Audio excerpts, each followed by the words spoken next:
Hi guys! Today I'm doing my October reading wrap up and I had a really good reading month. Very cozy overall, some really great Halloween and fall reads, and I can't wait to dive into them with you. As always, I've separated this video by genre, so we're going to start with cozy mysteries and then we'll dive into thriller. So starting off with what my patrons and I actually read last month for our book club pick, our first book club, and that is Chaos at the Lazybones Bookshop by Emmeline Duncan. This was so fun to read after seeing her in Ashlyn, and I loved this. This is the first in a new series. This is the cover. It's absolutely so cute. And it takes place in Ellen Hollow, Oregon, which I do believe is a fictional town the author constructed. The main character is Bailey, and she runs this very kind of spooky bookshop because the entire town is themed after Halloween. So everything has these really cool themed name. Like there's a burrito cart for burritos, there's a cheese shop. I want more details about the cheese shop. So overall, really loved this. I thought the mystery was really good. I thought the ending was super impactful. I loved all the Halloween coziness, and there was lots of great bookish details about how the bookstore runs and the behind the scenes, and I loved that. There's an author who comes into town who had a very interesting subplot with the main character. I loved really everything about this. The only small criticisms I would have is that the pacing was a little sluggish in the middle, and that I want a little bit more out of Bailey's personality. I feel like I could tell you about her, but I wouldn't be able to really go into detail about her personality. I think that'll really evolve as the series goes on. There's a lot of great subplots that have happened in this book that I think will hopefully be continued. So I'm really looking forward to this, but this was a 4-star read for me. Perfect for spooky season. I absolutely loved this. Another fall cozy mystery that I loved. A Trip for Trouble by Diane Kelly. I finally got around to this. I've been saving this since I think like the beginning of the year, and it was a really lovely gift, and I was just so excited to read this, and I wanted to read it during fall. Amazing. So this is the second book in the Mountain Lodge mystery series by Diane Kelly, and our main character is Misty. She is about 50 years old. She, in the first book, has an amicable divorce, and she's got 2 adult sons. And using some of the money that she has from the divorce, like when her and her husband split their assets and stuff, she buys this mountain lodge, and it's lovely. The setting is gorgeous. It takes place in the Blue Ridge Mountains, is that correct? Yes, Blue Ridge Parkway. This takes place during autumn, as you can tell by the foliage on the cover, and there is this Dangerous Curves motorcycle group of women who comes up to the lodge for like their autumn ride. They want to do like this big run through the autumn mountains and everything, which is really interesting. I don't know, motorcycle riding makes me nervous, but I think it's really awesome for them. And I loved the diverse group of women. It was really interesting to see how these women really came from all types of backgrounds and career paths and just things you wouldn't think, because I feel like sometimes we kind of stereotype, I don't know, people in motorcycle clubs. So I thought that was really interesting. I liked that one of their members doesn't come back from the ride, and that starts the mystery. It was a really great mystery. I feel like this author always delivers with the ending being just really clever, with the final clue and reveal just being so satisfying. So I'm so excited to continue this. I think there's one more out in the series right now, and it takes place during winter, and it's called Snow Place Like Home, and it looks so cute. You also get to read, if you're a cat lover, you'll love this, you get to read small bits from the cat Yeti's perspective, which is really fun. So a series that I have been listening to this month a lot while doing like admin or cooking and cleaning, and it's just a very fun, cozy, lighthearted, very short books. These are like 5 hours on audio, and this is the Mail Carrier Mystery Series by Tony Kappas. So I'm gonna read off the ones I read because there are a lot that I read this month. All She Wrote by Tony Kappas, which is book 3, Return to Sender, and First Class Killer. I've been really trying to read through these because they're coming off of Audible's free, like included in the membership with Audible at like a certain point in November. They might be out by the time this is up, unfortunately. And so I listened to all 3 of those, and what I'll say is they ranged for anywhere from 3 to 4 stars. Our main character is Bernie, or Bernadette. She is in her 50s. She has an adult son named Grady who has his own family. Her husband is deceased. There's a lot of drama with that that's very interesting. And this one's just lovely. It takes place, I think, in Kentucky, so the South. The narrator for this has a beautiful Southern accent, which I personally love listening to. It just cheers me up. And Bernie is just so relatable, and she goes through so many things. Like one of the books, she goes to yoga classes and she's talking about all the weird positions you get into, and as someone who did yoga for a few years and ended up not sticking with it because it just, I know it's supposed to relax you, and it did relax me like physically, but I could never get my mind to shut off like after 4 years of doing it consistently. I found that for me, I'm much better with like cardio. That actually makes my mind slow. So that's what I do instead. But not that I don't like stretching and stuff anyways, but in terms of like a full hour-long yoga class. So I loved Bernie's like funny tidbits about the yoga class, and then her friend Iris is a hoot and has this hilarious backstory as well. One of the books involved this juicy tell-all romance book that was published by someone local to the town, and it had some facts about people around town or rumors that were a little too close for home. That was one of my favorite themes. There was another one with a patent letter that was very interesting. So overall, if you're looking for a quick, fun audiobook series that's just really cozy and fun, this is one I've been really enjoying. I'm trying to finish it off this month, hopefully, before it's taken off Audible. Another one I read on ebook, because I had the NetGalley arc, was Death of a Dinner Party by Ellie Alexander. This is the third in the Secret Bookcase mystery series. It's so good. I will say, I think the second one is my favorite so far. That was the one with the film theme. I thought that was really fun. But this one involves, basically, we have our main character, Annie, and she works at a bookstore that's really cool. It's like themed after Agatha Christie. Her best friend works as a barista, and our best friend's girlfriend owns this like farm that she recently bought, and she needs to raise money to help with renovations. So they throw a big dinner party that's like a murder mystery dinner. So there's going to be someone who's murdered at the dinner, and of course someone actually ends up murdered. So there's some isolation kind of trope going on with it because all the guests were there, so it had to be one of them, which I love. The murder mystery theme was amazing. Oh, I just love it. I love it. So interesting. I am just enjoying this series so much. Another new one to me that I read was Annie's Mysteries Unraveled, Designs to Die For by Jan Fields. This is the first in the Mysteries Unraveled series. I think this is part of the Annie's fiction. And this involves Kate Stephen, who is kind of restarting life. She is a recent divorcee. Her daughter is moving out to college, so she is moving out to Texas to get started as... She's like a crochet and knitwear expert. She does these beautiful designs. She's been writing for a magazine, but she gets an offer to do a book of like designs. I want to call them recipes, but like a guidebook for how to do these designs and beautiful, like this beautiful sweater here on the cover, for example. And then something happens with the publisher and drama ensues. And I just like these. I find that Annie's fiction are really quick reads. Like this is only, it's like 200 pages. They're usually just about 200 pages. The characters are fun. I feel like I get into them really quickly. I feel like they're very wholesome overall. There's a little bit of a religious undertone in terms of the characters usually going to church and stuff like that, which I personally like. I know it's not everyone's cup of tea, but just a heads up on that. But I've just really enjoyed these. My favorite is still from the Annie's and like the Guidepost series is The Secrets of Castleton Manor Library. That is still my all-time favorite, but this has been a nice addition and I would definitely like to read the series more. I'm gonna give it about 3.5 stars. I feel like I kind of solved it, but it was just fun. Like I just had fun reading it. This one, A Joss Miller Mystery by Tiora Moody. This is the first one in the series, Double Mocha Blues. I've already bought book 2. I bought book 2. I really like this so much. Our main character is Joss, and she is a true crime podcaster and a barista. She's been working as a barista for quite a while. She's in her late 20s, I want to say. She's a true crime podcaster, so you actually get to read portions of the podcast, like transcript. So it's like a mixed media situation where she's like interviewing people, which I found so interesting. This first one involves her doing a true crime podcast on her grandfather's death, which happened several decades ago. A heads up, it is a little bit more serious in tone because her grandfather's death was unfortunately racially motivated, so it's really tragic and difficult to read because of that aspect. However, everything else about it is cozy, you know, amateur sleuth. You know, it's very clean, otherwise it's not like graphic, but just keep that in mind. It's a little bit heavier in tone because of that serious topic. But other than that, I really love this. I love the community at the shop that she works at, the coffee shop. A lot of the people who work there are artists and they support local artists, which was really fun to read about.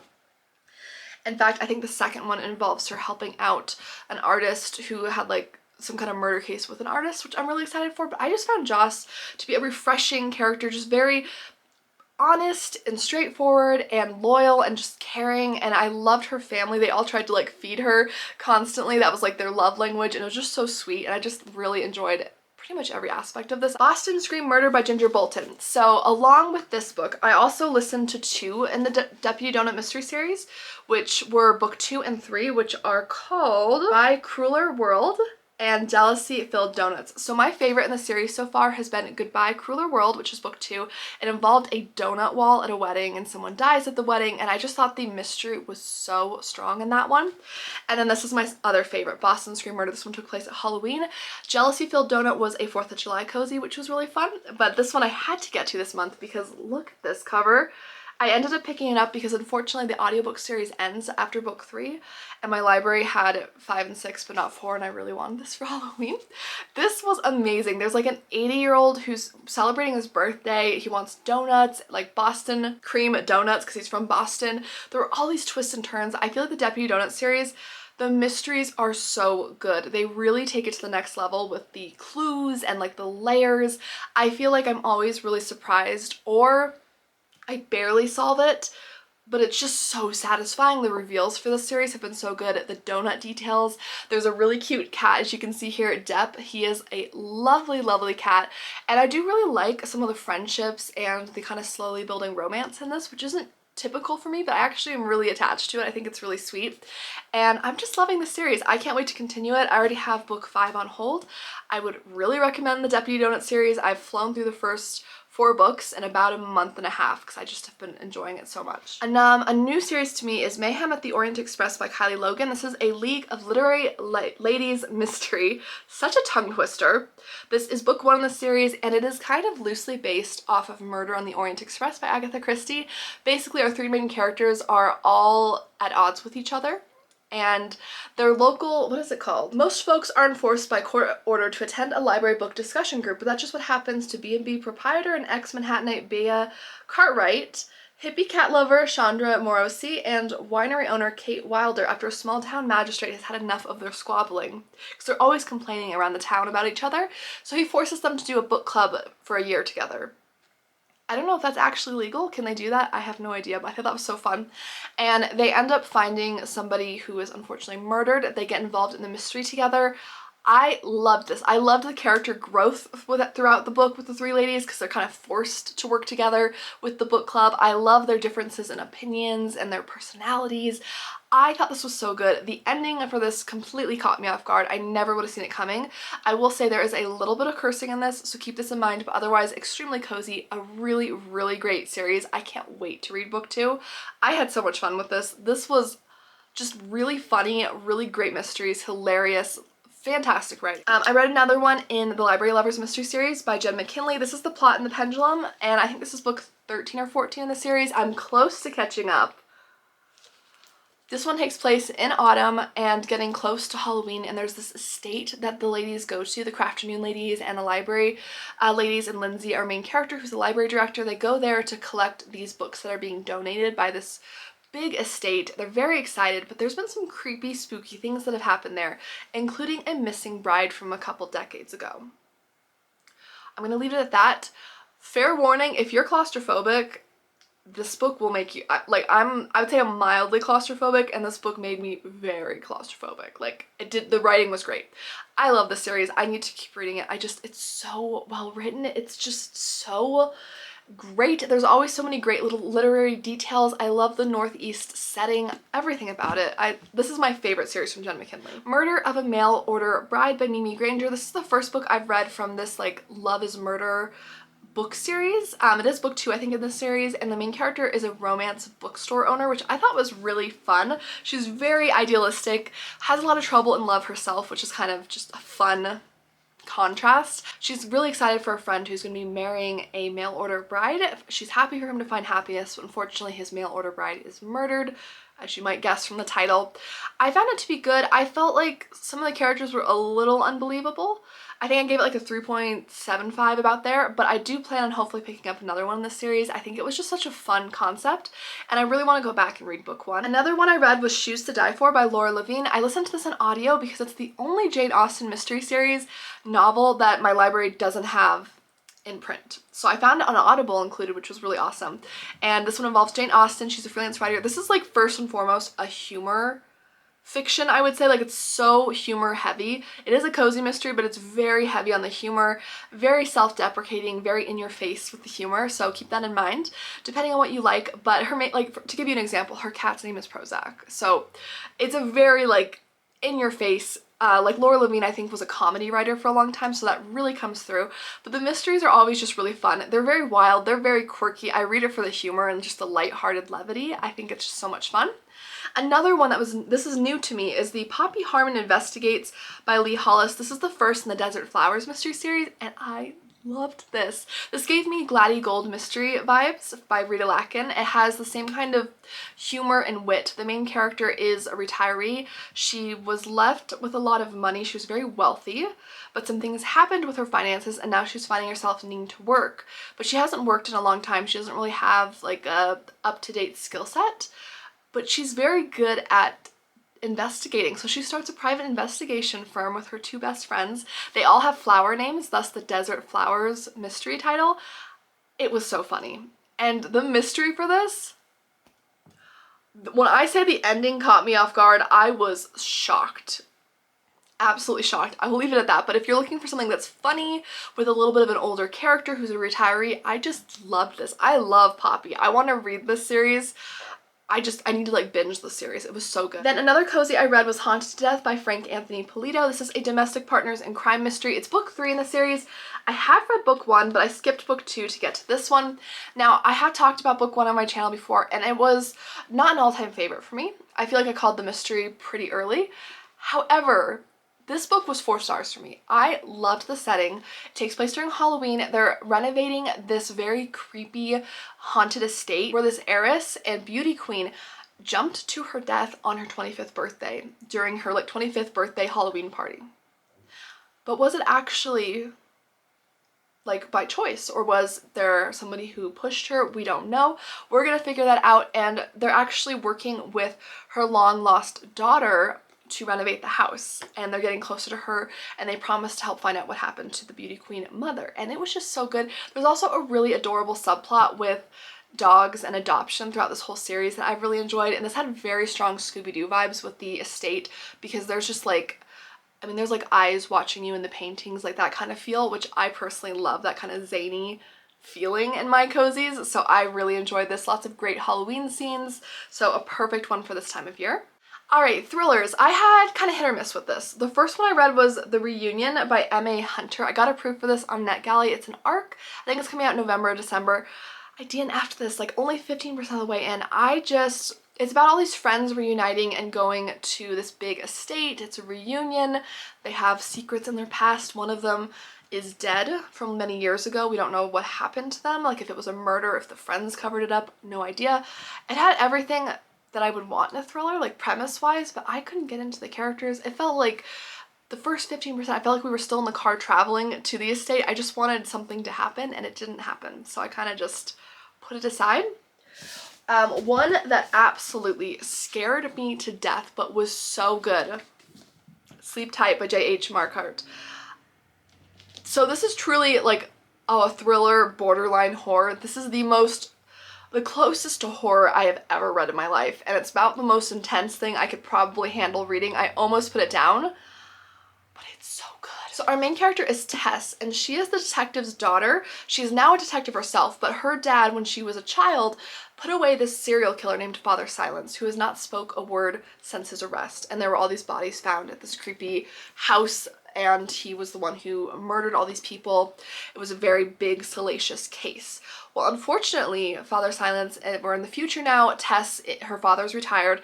Tessa is a detective herself, and Father Silence is put to death after all these years, the death sentence. And then a copycat killer is on the loose, and Tessa gets involved in it, and there's a very personal touch with it, with something that happens with her own family, and it's just, oh my goodness. Do not read this at night. If you are slightly scared, don't read this at night. I only read this in the morning or afternoon, and I am so glad I did, because I don't think I would have slept. But when I tell you the plot was so good and twisty and intense, and I was on the edge of my seat, it was really good. I mean, it was absolutely horrifying. It's very intense. Lots of things to do with children, keep that in mind. But very, very good if you're looking for something that'll scare you and be very thrilling. It definitely delivered. Another one I really liked was Her One Mistake by Heidi Perks. I read this at the very beginning of this month, and this is about a best friend who finally lets her other best friend kind of babysit her one daughter. They go to a fair, and then that daughter is kidnapped. And of course the best friend is furious at her friend who was supposed to be watching them. Her 3 children are okay, so it's just this horrible situation. So again, of course, if you are sensitive to anything involving children, this one involves kids being kidnapped, possibly worse. So this is the idea of her one mistake, but other than that, I'm gonna say like a 3.75 I think is about what I gave it. It was really good. It kept me on the edge of my seat. I feel like I was a little let down by the ending. It wasn't quite what I wanted, but it was still just a really good time and just a really high entertainment, like good way to like lose yourself into a book kind of afternoon. So I had a good time with it. Then another one I read for the vlog, I'll keep it brief since I've talked about it a lot. That's The Woman in the Window by AJ Finn. This is what I wanted when I read The Girl on the Train that I didn't get because I didn't love that one. This one was great. Basically, we have a woman who is very much agoraphobic. So she has severe anxiety. She struggles to leave her home. She just walking outside of her home like to get the mail is something that she is typically unable to do. But she witnesses something through the window because she's always watching her neighbors for, entertainment and just a connection to the outside world. She witnesses something and it leaves her stumped, but people question her credibility, and it's very much the psychological, very creepy thriller. And I called one twist, but then another twist absolutely left me like on the ground, floored. I was so surprised. Then I read an arc by Kara Ruda called What the Nanny Saw. It was okay. It was okay. I liked it. I had a fun time with it. Basically about this nanny who has a strange connection to her employer. She's kind of watching her. I think parts of this really stunned me. Other parts of it felt a little slow. There was a very creepy, obsessive nature to the nanny because she would start to dress like her employer and like behave like her, and it was just kind of a fascinating look into human psychology. So I enjoyed it for that aspect. I think I gave it close to 4 stars. I had a really good time with it. I read it on the plane when we were traveling this month, and it was fun. It was a good time. Not an all-time favorite, but very like bingeable. And then the other arc I read was The Married Man by K.L. Slater. This one was intense. Basically, her husband disappeared many years ago, like 9 years ago, and left her with her son. They don't know what happened to the husband. Or do they? But then she discovers that her husband might have moved on and married a different woman and everything's not going according to their plan, like their bigger ulterior motive. So it's a very interesting look. I feel the ending kind of made me just like my heart soar a little bit in different ways. But overall, I thought this was a very engaging read. It definitely kept me motivated to keep reading. I was definitely very entertained with what I was reading, and it was just very emotional as you're reading from different points of views, and you're reading from her son's perspective, who's like a young teen and he's starting to get into some trouble and wonder what happened to his dad, and he's just feeling really lost. So that was a very compelling point of view, and I just had a good time with this. So I have a hard time describing thrillers sometimes because the less I say, the better, I think. But overall, this month, the only thriller I didn't like was The Reunion. Everything else, if it sounds interesting, I would check it out. I had a good time with all of these other thrillers. And that is everything from me this month, guys. I hope you enjoyed. Let me know what your favorite read in October was. Have you read any of these books? What were your thoughts on them? I'd love to know. Don't forget to like and subscribe. I do post new book content every week on my channel, and I'll see you guys in my next video. Bye!